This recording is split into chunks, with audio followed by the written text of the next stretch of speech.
या भाजीमध्ये खूप जीवनसत्व आहेत. खरंच ही भाजी एक नॅचरली असते.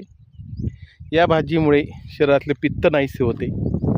सर लिव्हर डिटॉक्स करण्याचं काम करतं. आणि नीट पाहून घ्या, याची पानं असं असतात आणि खूप गुणकारिक औषध आहे. भाजी इतकी छान लागते याची, तर खरंच कोणतीही भाजी हिच्या पुढे नाही असं मला वाटतं. पण ही भाजीचं जर बियाणं जर आपण ठेवलं तर ही भाजी उगत नाही. पण ही तिच्या मोसममध्ये सुकते. पावसाळ्यात जेव्हा जास्त पाऊस पडला आणि पाऊस अचानक उघडून गेला, तेव्हा आपण रान जंगलावर जायचं.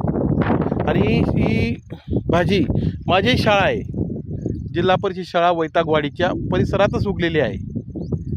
मी पहिला ब्लॉग बनवला होता तो शिरीचा भाजीचा होता. नंतरचा ब्लॉग होता तो आपल्या फागच्या भाजीचा होता. आणि तिसरी भाजी नॅचरल आहे, तिला आमच्या भाषेत इकडच्या भाषेत पोकळची भाजी म्हणतात. पण तुमच्या भाषेत ही भाजीला काय बोलत असतील तर हा व्हिडिओ मी यूट्यूबला टाकणारच आहे. तसंच माझं स्टेटस पण राहणार आहे की या भाजीची गुणसत्व भरपूर आहेत.